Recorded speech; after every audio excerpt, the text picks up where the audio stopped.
Bismillahirrahmanirrahim. Alhamdulillahi rabbil alamin. Allahumma salli wa sallim ala sayyidina Muhammadin wa ala alihi wa sahbihi ajma'in, amma ba'du.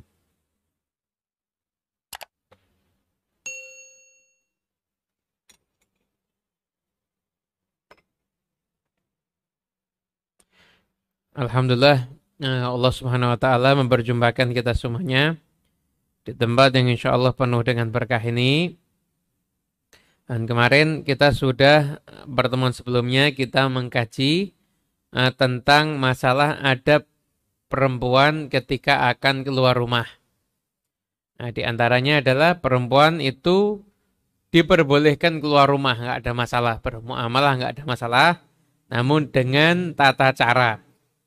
Pertama, yang jelas setiap perempuan yang telah bersuami maka tidak boleh keluar rumah kecuali harus dengan seizin suaminya.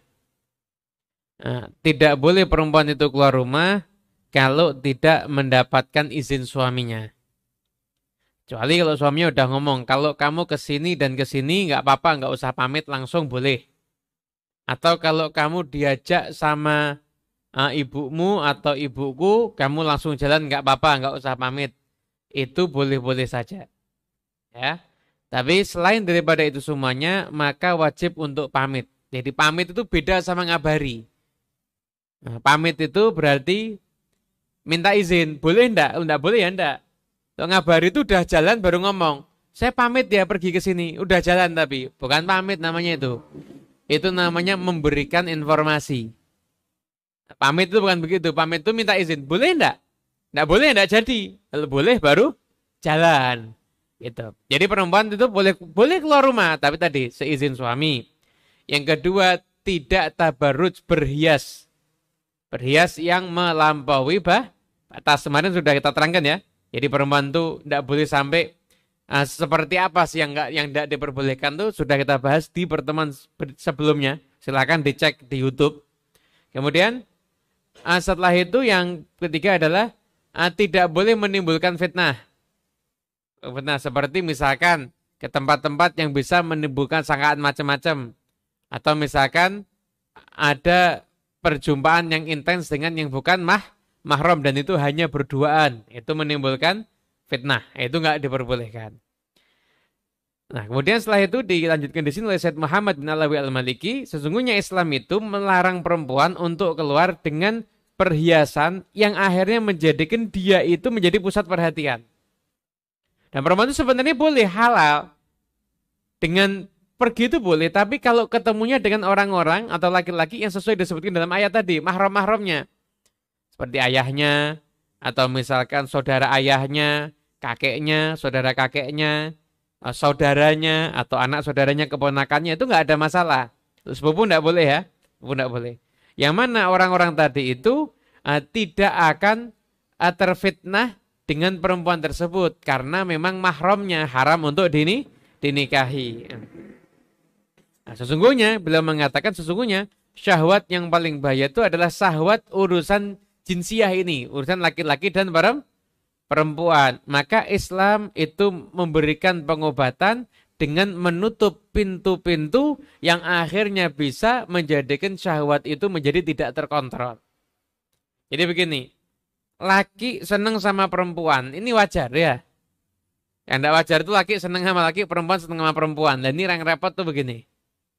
Laki itu punya rasa syahwat dengan perempuan, itu satu hal yang wajar. Satu hal yang wajar. Nah, Islam itu ngontrol syahwat ini. Jadi Islam itu bukan mematikan nafsu, tapi Islam itu mengontrol hawa nafsu. Bagaimana nafsu ini bisa terarah? Laki sama perempuan senang, ya boleh. Makanya ada syariatnya. Syariatnya apa? Syariatnya yaitu nikah. Syariatnya itu adanya pernikahan. Ini sebagai obat untuk laki dan perempuan. Sehingga menjadi suami jadi suami istri halal. Mau ngapain aja boleh. Tapi ternyata kadang syahwat itu bukan hanya kepada pasangannya aja. Jadi istri juga bisa syahwat dengan yang selain suaminya. Suami juga bisa syahwat dengan yang selain istrinya. Akhirnya dibuatlah aturan-aturan. Contoh adanya aturan wajib menutup aurat. aturan wajib menutup aurat. Dan juga adanya aturan wajib menghindari fitnah. Yaitu apa? Tidak boleh khalwah. Nah, tidak boleh la yakhluwanna rajulun bimra'atin. Tidak boleh laki-laki itu berduaan dengan perempuan kecuali kalau di situ ada mahramnya atau ada orang yang lain. Tidak lalu hanya berdua, hanya berdua di tempat yang memang tidak ada, yang tidak terpantau, maka itu hukumnya haram. Kalau memang berdua saja. Misalkan laki dan perempuan bukan mahram berdua saja di satu tempat tertutup, nggak terpantau, haram itu. Namun kalau misalkan di tempat yang terpantau nggak ada masalah. Ada orang laki, misalkan orang laki, tiba-tiba ada perempuan deketin ngajak bicara, tapi di jalan, pinggir jalan. Kan semua orang kelihatan ya. Nggak tahu isi pembicaraannya, tapi semua orang kan kelihatan. Lah itu masih tidak ada masalah. Karena memang Nabi Muhammad SAW itu pernah di tengah jalan di Madinah ada perempuan menghampiri ngajak bicara. Dan itu Nabi cuma berdua sama perempuan itu. Tidak apa-apa. Kenapa? Karena terpantau orang, jalan semuanya orang lihat. Beda, orang itu semuanya lihat. Gitu ya. Kemudian gimana kalau seandainya naik taksi? Kalau seandainya naik taksi. Misalnya naik taksi. Cuma ada laki sama perempuan. Ya, supir taksinya sama perempuan itu. Gimana? Ya solusinya perempuan jelas nggak boleh pakai parfum ya haram. Pakai parfum itu haram. Yang kedua, sebisa mungkin kalau memang itu bisa dihindari, sebisa mungkin dihindari dulu. Sebisa mungkin dihindari dulu. Jangan sampai sekalipun di taksi laki sama perempuan berduaan jangan. Tapi memang tidak bisa dihindari. Kadang kayak misalkan di Jakarta atau di kota-kota besar itu kan kadang-kadang urusannya urgent dan harus segera dan memang nggak ada transportasi yang lain. Ya udah kalau memang gitu seperti itu dan memang nggak ada jalan lain ya udah kalau gitu jangan tutup jendela semuanya. Kalau bisa ada jendela yang dibuka. Jadi ketika itu tidak ada khalwah. Kenapa? Karena terpantau dari luar. Karena terpantau dari luar begitu ya. Begitu. Namun kalau bisa tetap sebisa mungkin dihindari. Wa naha aidan anil ikhtilat bainal jinsain siyanatan lil akhlaqi wal adab wa hifdzan lil a'radi wa ihtiraman li karamatil usratil islamiyah wa qat'an li waswasati syaitan wa saddan li turuqil ghawayati wad dhalal. Kemudian juga diharamkan ikhtilat bercampur. Nah, campur jadi satu laki dan perempuan. Kenapa kok dilarang? Siyanatan lil akhlak wal adab. Karena menjaga akhlak dan adab. Hifdzan lil a'rad, menjaga harga diri. Kadang ada perempuan tuh pemalu, tapi sudah sering campur ikhtilat terus lama-lama hilang rasa malunya. Dan menghormati keluarga. Hormati keluarga dan menjadikan menutup pintu bisikan-bisikan buruk dari setan ataupun pintu-pintu yang mengarah kepada perbuatan yang tersesat. Artinya, kalau memang ikhtilat itu jadi campur. Ini memang tidak terpisahkan. Duduk ya jajar, setelah itu nanti pergi ke pokoknya untel-untelan. Laki perempuan, tidak boleh. Tapi kalau di satu ruangan, laki depan, perempuan belakang. Tidak apa-apa. Nah, karena ini bukan ikhtilat. Ini namanya terpisah. Paham ya? Atau laki samping sana, perempuan samping sini, dan ada tirai yang menutupi begitu. Tidak ada masalah. Ini namanya bukan ikhtilat, namanya terpisah. Ikhtilat itu kok nyampur. Jadi kadang-kadang fisiknya itu juga berdekatan. Setelah itu juga enggak ada yang memisahkan, maka itu hukumnya itu dilarang menurut syariat ya. Nah kalau misalkan waktu tawaf gimana? Beda lagi urusannya. Karena uzur ini ya. Gak mungkin kan tawaf mau dipisah lagi perempuan ya sampai sekarang ini kan gak bisa. Kalau pas normal ya. Beda lagi urusannya. Kalau sudah seperti itu uzur. Seperti itu uzur. Wa qad kana sallallahu alaihi wasallam yaj'al yauman makhsusan lin nisa yu'allimuhunna fihi wahdahun. Qala Allah Ta'ala wa idza sa'altumuhunna mata'an fas'aluhunna min wara'i hijab.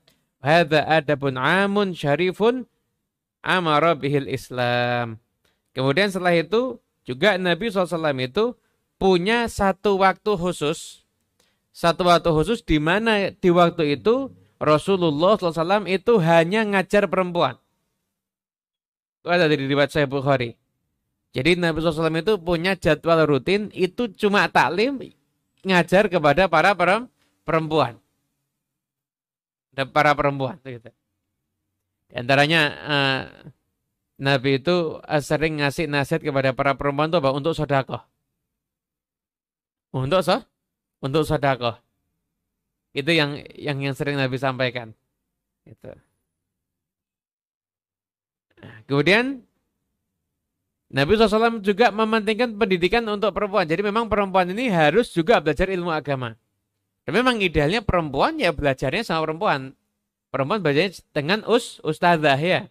Kenapa? Karena dengan ustadz itu mau nggak mau ada sekat yang membatasi. Mau nggak mau ada sekat yang membatasi. Nggak bisa interaksinya itu normal. Kalau perempuan sama ustadz, susah interaksinya untuk normal. Ya perempuannya sama ustadzah. Kalau memang kepepet, tidak ada ustadzah sama sekali, atau yang bisa menjawab pertanyaan itu hanya seorang ustadz, maka untuk menghindari hal-hal yang tidak diinginkan, maka nanyanya lewat istrinya ustadz itu tadi. Kenapa? Karena itu lebih aman. Dan itu memang lebih menguntungkan bagi si penanya. Kalau nanya langsung sama ustadznya, itu tidak menguntungkan bagi si penanya dan tidak menguntungkan bagi ustadznya juga. Ustadznya rawan kena fitnah, yang penanya juga rawan kena fitnah, dan nanya juga nggak bisa bebas. Tapi kalau nanya lewat istrinya ustadz tadi bisa. Tolong, saya perempuan punya kondisi begini, tolong ditanyakan solusinya bagaimana. Perempuan bisa nanya bebas. Kalau lewat istrinya ustadz, atau suaminya suruh nanyakan ke ustadznya. Pertama, umpama mungkin ini bab haid ya, bab haid. Jadi, perempuan itu, wajib belajar ilmu tentang haid. Karena tidak setiap lihat darah itu berarti nggak sholat. Enggak, karena darah itu bisa jadi haid, benar. Memang haram sholat. Bisa jadi nifas, benar memang haram sholat. Tapi nggak menutup kemungkinan darah itu juga istihadhah.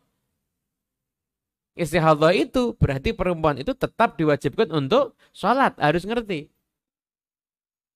Gimana caranya biar perempuan itu ngerti? Suaminya wajib ngajari. Suaminya wajib ngajari. Terus suami yang nggak ngajari ya perempuan itu nggak mau harus belajar sendiri. Jadi ya perempuan ini kalau ada permasalahan yang memang problem yang urusan apapun juga yang mau ditanyakan sama seorang ahli agama, nanyakan pada ustadzah dulu, itu yang pertama. Memang nggak ada ustadzah yang bisa menjawab, ya kepada ustadz lewat perantara suaminya nanya ke ustadz, atau misalkan dari istrinya ustadz itu yang ditanya untuk menyampaikan kepada si ustadznya tadi itu untuk menjawab. Itu lebih aman daripada segala macam fitnah. Kemudian Allah Ta'ala berfirman, wa idza sa'altumuhunna mata'an fas'aluhunna min wara'i hijab. Apabila kamu itu meminta sesuatu kepada istri-istri Nabi, ini ayatnya panjang ya. Ini ayatnya panjang, ini surat Al-Ahzab ayat ke-53. Nah, jadi di ayat ini saya kasih prolog dulu. Jadi ayat ini ayat yang sangat panjang. Di situ menerangkan kalau seandainya kamu itu, ini ayat ini turun ini kepada para sahabat, kalau seandainya kamu itu mau meminta sesuatu kepada para istri Nabi, maka mintalah dari belakang tirai. Katakan apa? Dzalikum adharu liqulubikum wa qulubihin.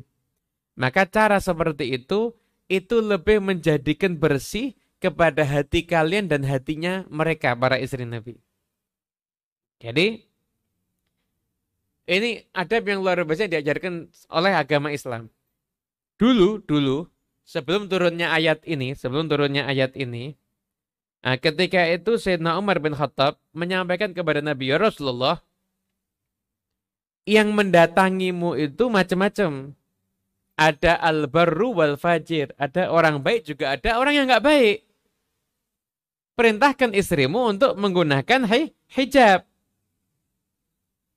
Yang ketika itu belum dilakukan sama Nabi Muhammad.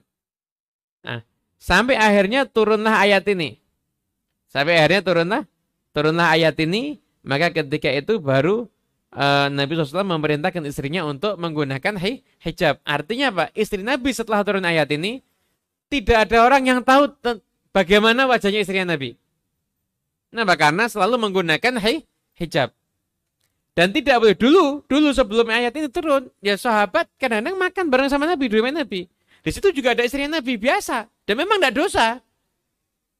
Memang nggak dosa. Sayyidina Umar yang pertama kali, ya Rasulullah, ini harus ada hijab ini.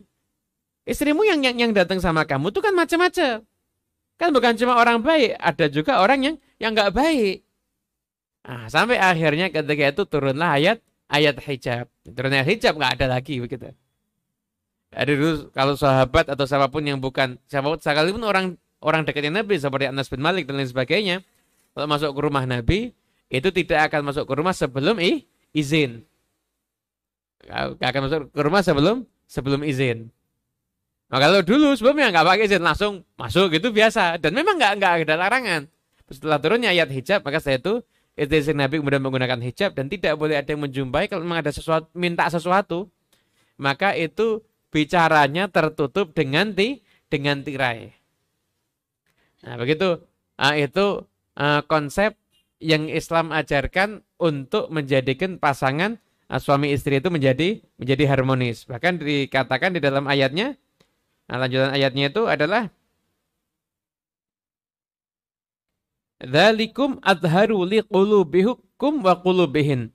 Nah, cara seperti itu lebih bagus, lebih suci untuk hati kalian dan hatinya mereka.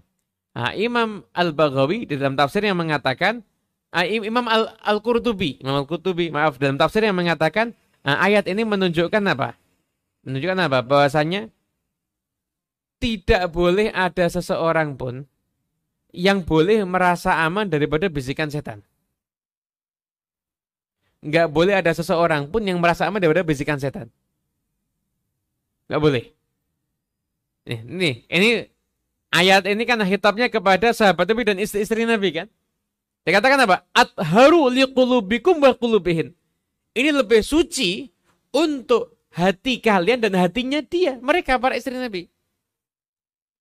Jadi sekalipun orang itu sudah semulia sahabat dan semulia istri Nabi, itu aja masih bisa rawan digoda oleh setan. Lah apalagi kita?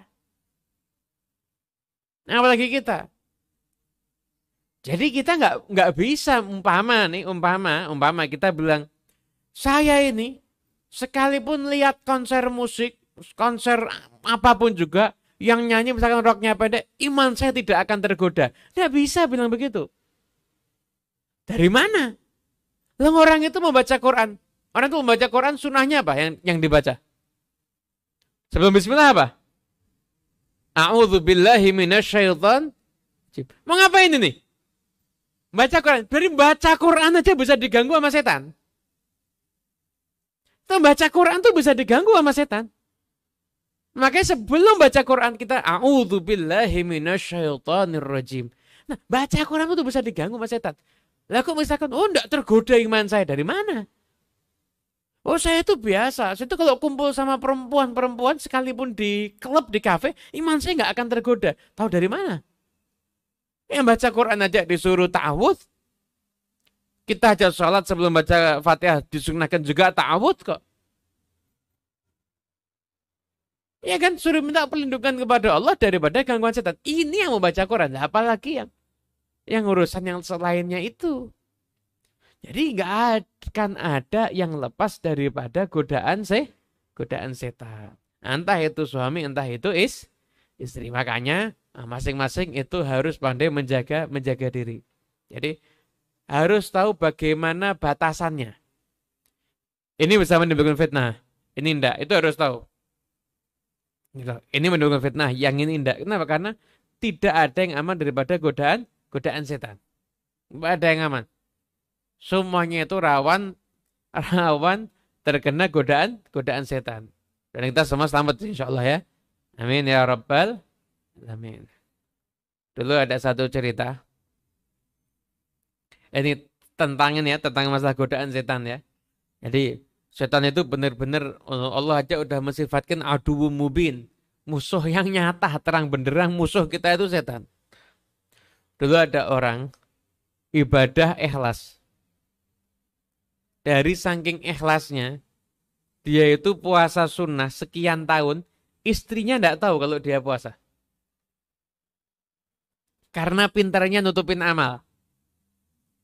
Orang zaman sekarang puasa, Masya Allah, sak kampung, tak Indonesia tahu. Sahur bahasa tuh, sahur dulu. Titik-titik terus foto makanannya digambar, foto. Tahajud buat status. BC. Time for tahajud.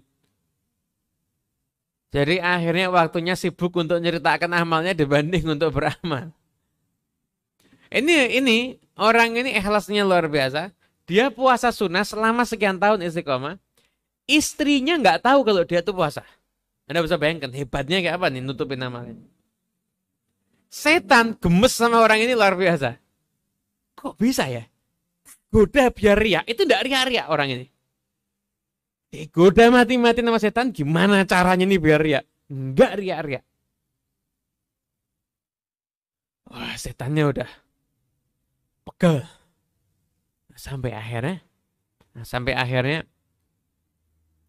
suatu waktu dia ini lagi mau berangkat ke masjid. Keburu-buru dia. Ada setan tuh nyamar jadi pengemis. Minta makan. Saya minta makan. Saya minta makan. Saya lapar. Saya udah nggak makan. Saya dari kemarin saya nggak makan. Saya kelaparan. Tolong saya kasih makan sekarang. Lalu orang itu mau ke masjid.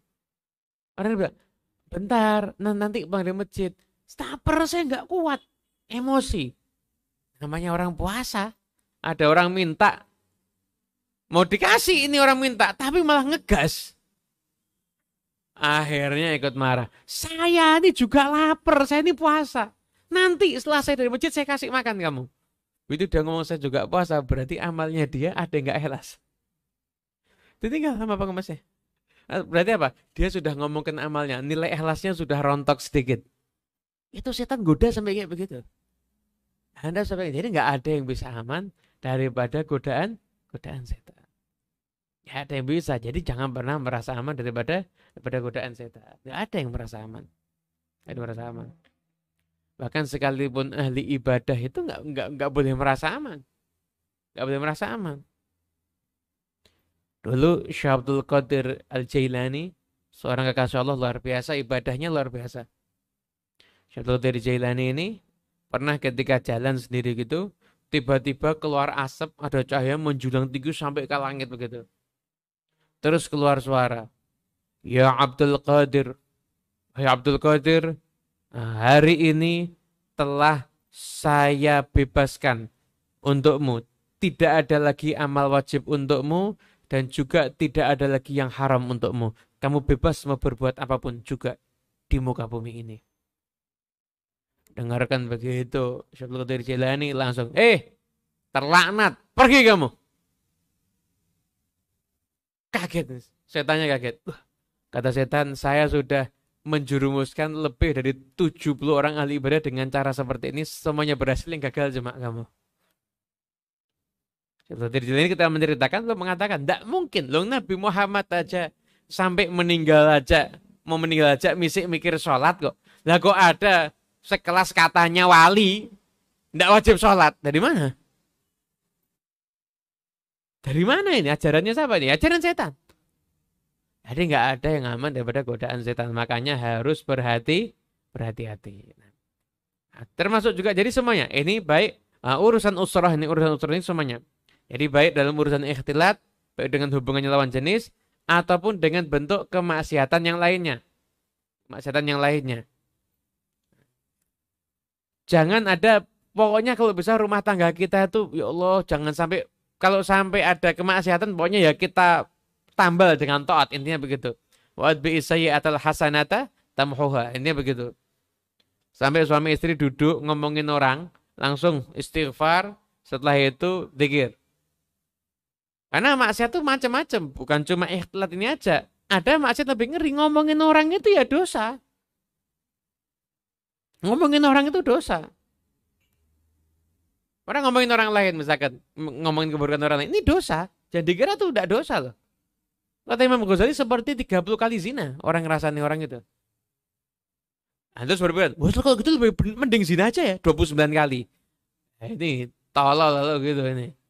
Maksudnya efeknya itu seperti 30 kali zina. Kenapa? Karena orang kalau zina itu tahu kalau dirinya dosa. Tapi orang ngerasani nggak tahu kalau dirinya itu dosa. Ada ndak orang tobat dari ngerasani? Jarang tuh. Kenapa? Karena semakin doyan ngerasani, dia akan merasa dirinya itu semakin suci. Kenapa? Setiap orang yang sibuk dengan aibnya orang lain, dia akan lupa dengan aibnya diri sendiri. Jarang orang tobat ngerasani, jarang itu. Tobat dari menggunjing itu jarang. Kan bahkan katakan al-ghibatu faqihatul qurra. Penyakitnya ulama itu suka menggunjing. Ini hati-hati. Wah, berarti ulama suka menggunjing. Itu yang ulama aja suka menggunjing, apalagi yang bukan ulama lebih suka lagi biasanya. Jadi hati-hati. Jadi kalau pengen rumah tangga harmonis, ya, maka hindari semua bentuk kemaksiatan model apapun juga. Nah, oleh karena itu jadi Islam ini mengharamkan ikhtilat, campur baur antara laki dan perempuan. Kenapa? Karena ingin membangun pondasi yang bagus terhadap urusan rumah tangga. Nah, jadi kalau kita lihat, gimana sih Islam ini ngatur rumah tangga? Nih lihat nih, ini kesimpulannya. Konsep rumah tangga dalam Islam. Fal abu wal ummu al jannatu fi birrihima wa ta'atihima. Rumah tangga, ayah dan ibu adalah surga ketika kita bisa taat, bisa berbakti, dan bisa menyenangkan hatinya. Itu konsep rumah tangga Islam, urusannya sama ayah dan ibu. Watiflu al-wiqayatu minan nar fi tarbiyatihima. Anak kita, anak laki, anak perempuan, ketika kita didik, maka itu berarti penjagaan daripada api neraka. Wa zaujatu karamatur rajuli wa khairuhu fi husni isyratiha wa wuddiha wa mahabbatiha. Istri itu ada kemuliaan bagi laki-laki. Kebaikannya terdapat ketika suami bisa memperlakukan istri dengan baik, menunjukkan sikap cinta dan kasih sayang. Wal qarabatu ats-tsawabul 'azimu wal ajrul kabiru fi silatihim. Adapun kerabat terdapat pahala yang besar, pahala yang agung ketika kita menyambung tali silaturahmi dengan mereka. Wal jaru, adapun dengan tetangga, kamalul imani fi ikramih. Kesempurnaan iman kita dapatkan ketika kita memuliakannya. Wal khadimu, adapun pelayan, maka ajaran Nabi Muhammad SAW itu menyuruh kita berbuat baik kepada pelayan kita. Wadhaifu, dan tamu, kamalul imani fi ikrami, kesempurnaan iman ketika kita memuliakannya. Jadi Islam itu ngatur rumah tangga komplit ya. Konsep rumah tangga Islam. Rumah tangga itu apa sih? Sikapmu kepada ayah dan ibu. Kamu akan dapat surga kalau kamu bisa berbakti dan taat kepada kedua orang tua. Nah, senangkan orang tuamu, maka hidupmu akan senang insya Allah. Anak gimana? Kamu akan selamat daripada api neraka kalau kamu bisa mendidik anak-anakmu dengan baik. Kerabat gimana? Kerabatmu, saudaramu, sepupumu, kakakmu, adikmu, pamanmu, bibimu, kamu sambung, kamu dapat pahala yang besar dari Allah Subhanahu wa taala. Istrimu gimana? Istri adalah kemuliaanmu. Maka perlakukanlah istri dengan baik. Bagi istri, suamimu adalah surgamu. Surganya istri itu bukan pada kedua orang tuanya. Tapi surganya istri itu ada pada ridho suaminya. Dan mohon maaf, kalau ada satu orang perempuan, dia baik sama bapaknya, dia baik sama ibunya, dia baik sama anaknya, dia baik sama kerabatnya, dia baik sama semua makhluk yang ada di alam semesta ini, dia semuanya baik. Tapi dia tidak berhasil mendapatkan ridho suaminya, tidak bersikap baik kepada suaminya, maka nggak masuk surga dengan mudah ya dia. Kenapa? Ridhonya suami itu surganya istri. Orang laki sama, tapi orang tuanya. Orang lagi baik sama istrinya, baik sama siapapun. Tapi orang tuanya nggak ridho, tidak dapat. Dia nggak akan dapat. Sama, jadi surganya laki-laki itu orang tuanya. Surganya istri itu suaminya. Itu. Sikap kita sama tetangga gimana? Kesempurnaan iman kita ketika kita bisa memuliakan tetangga kita. Oh, jangan. Jadi Nabi ngajarin gimana? Memuliakan tetangga, kesempurnaan iman. Berarti yang imannya nggak sempurna itu kalau suka nyacat tetangganya. Kok parkir di sini ya? Kok gini ngapain ya? Loh, ini kok ngapain? Kok ini kok mondar mandir terus ya? Ini kok nggak capek ya? Kok begini terus? Ngomongin tetangganya, hidupnya cuma ngurusin tetangganya. Makanya, nggak taunya dari mana? Kadang-kadang kalau punya CCTV itu malah parah itu. Bisa ngomentarin tetangganya karena lihat CCTV. CCTV itu untuk keamanan rumahmu, jangan untuk ngomentari tetanggamu. Begitu. Malah neliti aibnya tetangga lewat CCTV. Jadi, tetangga kalau kamu baik, memuliakan, itu termasuk kamal iman. Pembantu kamu perlakukan dengan bagus. Jangan dibebani dengan beban yang sekiranya dia nggak sanggup. Harus ada kepedulian, harus ada sensitivitas peka. Ini kalau pembantu saya kasih beban begini, kesian ya. Gimana caranya biar bisa meringankan bebannya, itu harus dipikirkan, harus peka.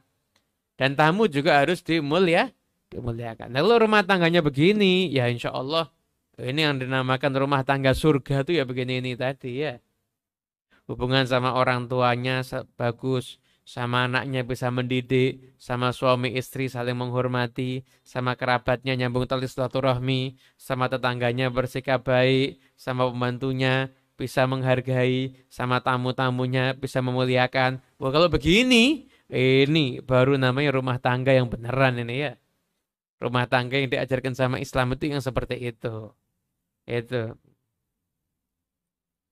Nah, oleh karena itu Islam itu menganjurkan dalam berumah tangga itu ada cinta, ada ta'awun, ada mawaddah, ada ikhlas, dan ada derajat-derajat yang tinggi di dalam membina rumah tangga. Begitulah ajaran Islam. Nah, kita mungkin dengarkan ini mau nggak bisa. Memang kita ngikutin semua aturan syariat ideal itu memang berat. Tapi jangan sampai nggak pernah niat. Nanti nggak pernah dikasih sama Allah Ta'ala. Itulah. Jadi kalau kita tuh dengar amal yang kita anggap berat, dan terus, wah berat nih nggak bisa. Jangan begitu. Harus ada niat. Umpama nih. Kita dengar ada orang yang istiqomah. Tiap hari bisa sholat tahajud. Terus kita mikir, saya nggak mungkin bisa. Capek. Ngantuk. Jangan mikir begitu ya. Sampai mati nggak bisa nanti akhirnya. Dengar akhlak yang mulia tuh mikirnya begini. Ya Allah belum bisa. Ya Allah doakan saya dan mudahkan saya untuk bisa berbuat seperti itu. Lalu ada keburukan yang belum bisa kita hindari. Doa. Ya Allah semoga saya bisa terhindar dari keburukan itu. Jadi ada iktiraf. Jadi ada iktiraf. Pengakuan diri bahwasanya diri itu lemah. Setelah itu juga ada minta kepada Allah Ta'ala. Itu ya. Nah, ketika kita tuh dengar ada akhlak luhur yang disampaikan, maka iktiraf dulu. Saya belum bisa melakukan itu, tapi saya selanjutnya minta ya Allah, mudah-mudahan saya bisa melakukan itu. Lalu ada akhlak tercela yang belum bisa kita tinggalkan, kita dengar itu sedih kita. Iktiraf ya Allah, saya belum bisa meninggalkannya. Tapi minta ya Allah, semoga saya dikasih kekuatan untuk bisa meninggalkannya. Nanti sama Allah dikasih kekuatan beneran. Oh, kadang-kadang pengajian semangat tapi sampai bertahun-tahun akhlak gak berubah. Ya karena modelnya begini nih tadi. Tiap lihat dengar akhlaknya orang soleh, sudah bisa itu zaman sekarang ini sudah beda nih sekarang ini. Jadi membenarkan dirinya, jadi dirinya itu bobrok dibenarkan, ya kan repot ini. Kan repot. Tahu dirinya bobrok ya minta. Ini tidak bagus ini, tapi harusnya saya harusnya minta sama Allah Ta'ala. Nanti dikasih oleh Allah Subhanahu wa Ta'ala. Gitu. Ada ini konsep ajaran yang diaturkan di dalam agama Islam. Agak mungkin. Nah, untuk yang di masjid ada pertanyaan, silakan. Ini di masjid ada yang menanya? Untuk yang di rumah bisa WhatsApp ke 0822 94 kali 3833. Di masjid, nggak ada pertanyaan? Ntar lagi kita akhiri berarti. Ya, monggo. Assalamualaikum warahmatullahi wabarakatuh.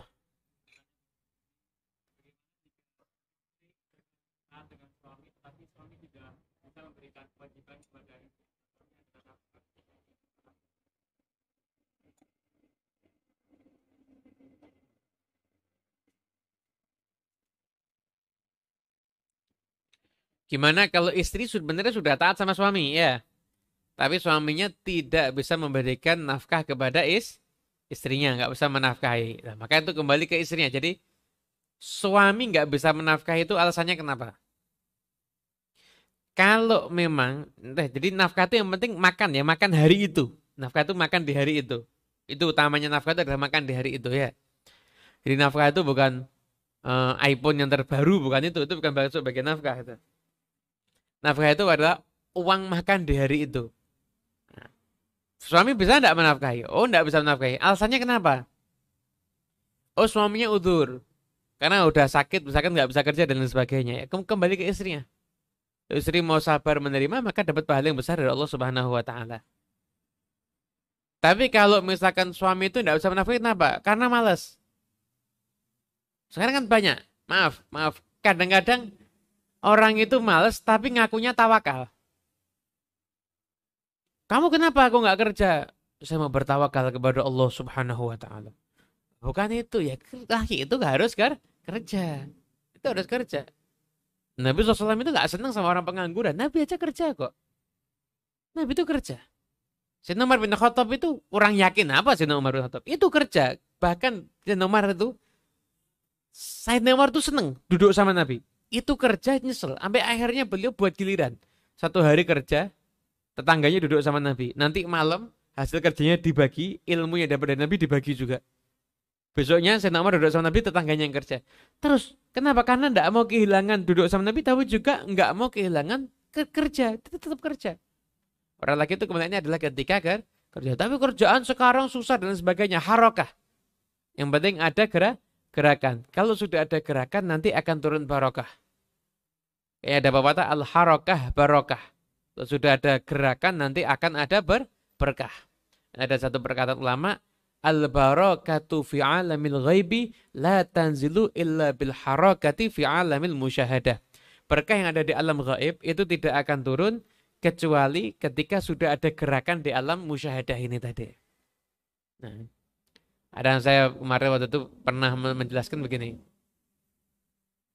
Rezeki itu sudah dijamin ya. Sepakat ya, rezeki itu sudah dijamin oleh Allah Subhanahu wa taala. Betul kan?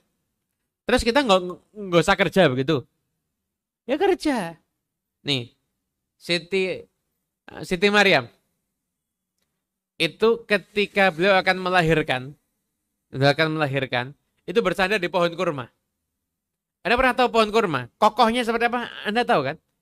Ini kita satu masjid dorong pohon kurma itu mungkin gerak aja mungkin enggak. Kokoh pohon kurma itu luar biasa. Itu bersandar di pohon kurma untuk agar kurmanya terus suruh apa? Suruh usaha gerakkan. Padahal perempuan hamil udah melahirkan. Gerakkan pohon kurma gimana? Enggak mungkin bergerak. Tapi usaha dulu. Turun nanti jatuh kurmanya. Artinya apa? Allah Ta'ala itu memang sudah ada sebab akibat. Nah, kalau kamu ingin dapat rezeki dari Allah Ta'ala, ya kamu gerak kerja. Nanti rezeki dari Allah Subhanahu Wa Ta'ala akan turun. Tapi jangan kamu anggap gerakanmu mendatangkan rezeki. Tidak. Gerakanmu itu adalah ikhtiarmu. Nanti yang mendatangkan rezeki itu dari Allah Ta'ala. Kadang Allah Ta'ala menjadikan kamu dapat dari rezeki gerakanmu ini. Karena Allah Ta'ala menjadikan kamu dapat daripada pintu yang lainnya. Yang jelas orang laki, pria, suami itu punya kewajiban untuk mencari nafkah. Itu ya.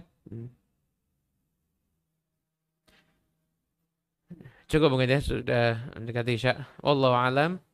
Shawab. الفاتحة بالقبول والإقبال والأحوال والنفتح يفتح علينا ولكم فتوح العارفين وفقهنا يكون في الدين وعلمنا وإياكم التأويل واهدنا وإياكم إلى سواء السبيل ربنا هب لنا من أزواجنا وذريتنا قرة أعين واجعلنا للمتقين إماما ربنا آتنا في الدنيا حسنة وفي الآخرة حسنة وقنا عذاب النار. اللهم رب العالمين بسر الفاتحة.